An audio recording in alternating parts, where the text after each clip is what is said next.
Good morning বন্ধুরা, কেমন আছো তোমরা? আশা করছি ভালো আছো, সুস্থ আছো। চুমকি হাজরা ব্লগ চ্যানেলে তোমাদের সবাইকে স্বাগত। আর আমিও ভালো আছি। সকালবেলায় বাসি কাজকর্ম যা যা ছিল মোটামুটি হয়ে গেছে। ঝাঁট দেওয়া, বাসন ধোয়া, মোছা এগুলো হয়ে গেছে। আর এখন সন্ধ্যে দেওয়া কাপড়টা কেচে নিচ্ছি। আর অন্য কিছু নেই, প্রত্যেক দিনই তো কাচ্ছি, তো সেই জন্য আর কি থাকে না কো, জড়ো করে তো আর রাখা হয় না। আমি কেন, কেউই জড়ো করে রাখে না। আর প্রত্যেক দিন কেচে নেওয়াটাই ভালো। কাজকর্ম সব হয়ে গেছিলো, ওই কলতলাটা ধুতে বাকি ছিল, তাই এখন ধুয়ে নিচ্ছি। তো একটু বাসনগুলো ধোয়ার পর আর কি কলতলাটা ধোয়া হয়নি। সেই দুর্গাপুজোর সময় ব্লিচিং পাউডার দিয়ে সব পরিষ্কার করেছিলাম শ্যাওলাগুলো, তো আবার একটু একটু হয়ে গেছে। আবার তো কালী পুজো চলে এসেছে, তো আবার একবার পরিষ্কার করে দিতে হবে। পাউডার নিয়ে এসি, মানে পা দিয়ে দিয়ে ঘষে আর মাজতে পারবো না, ওই পাউডার নিয়ে এসি, ভালো করে মেজে দেবো, পরিষ্কার হয়ে যাবে।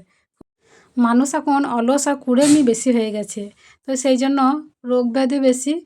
আর যারা ছুটোছুটি করে কাজ করতে পারে তারাই দেখবে ভালো আছে এখনও পর্যন্ত।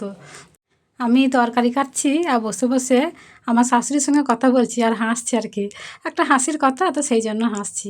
তো বানাতে এসেছি, আলু আর কচু ছিল কটা ঘরে, তাই পরশু দিনে কচু নিলাম আর আজকে বানাতে গিয়ে দেখছি অর্ধেক অর্ধেক করে পচে গেছে। তো একদিনে নিয়েই তা খাওয়া হয় না, দুদিন তো রেখে দেওয়া হয়। আর ভালো গোল গোল কচু বলে একটু বেশি করে নিয়েছিলাম, তো দেখো পচে গেছে গো। তা সেটাই আর কি অর্ধেক অর্ধেক বাদ দিই, যেটুকু নেওয়া হচ্ছে সেইটুকুই নিয়েই তরকারিটা করব। আর আমাকে না আলুর থেকে কচু খেতে ভালো লাগে জানো তো, তো সেই জন্যই নিই আর কি। তো যারা নতুন বন্ধু হয়ে আসছো তাদেরকে বলবো চ্যানেলটা সাবস্ক্রাইব করে দিতে আর লাইক করতে, আর অবশ্যই একটা কমেন্ট করে যেও। আর যারা পুরনো বন্ধু হয়ে পাশেই আছো তাদেরকে তো আমার অসংখ্য অসংখ্য ধন্যবাদ। জানি না এই রাস্তাটা কদিন ধরে হাঁটতে পারবো, সেই পর্যন্ত হাঁটতে পারবো নাকি কোনো দিনও সেটাও জানি না। শুধুমাত্র চেষ্টা করছি আর কি, আর কিছু না। তো আমার বানানো তো হয়ে গেল, দিয়ে এখন আদা রসুন বেটে নিলাম।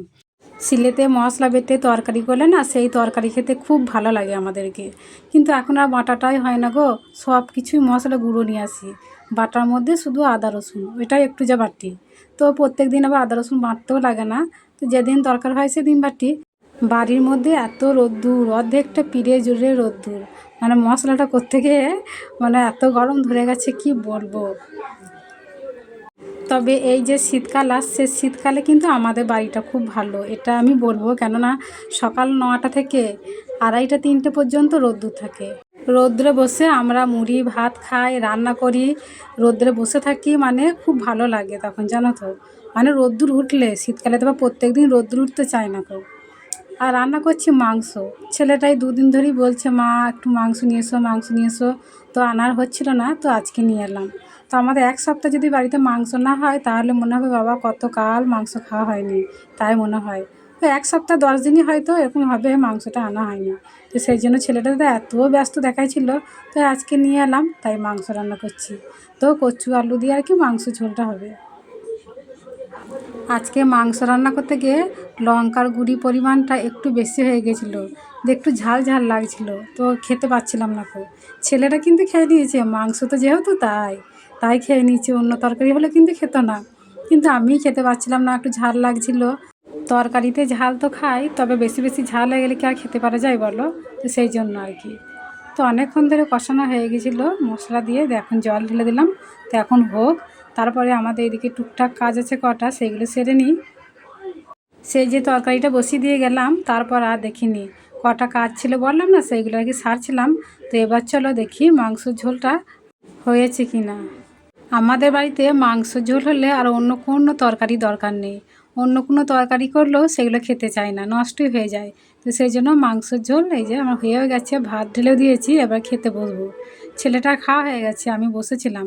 তো তারপরে ওর খাওয়ার পর আমি খেতে এলাম। বাবা যা লাল লাল ঝাল ঝাল হয়েছে, দেখি বুঝতে পারছো তোমরা কালারটা।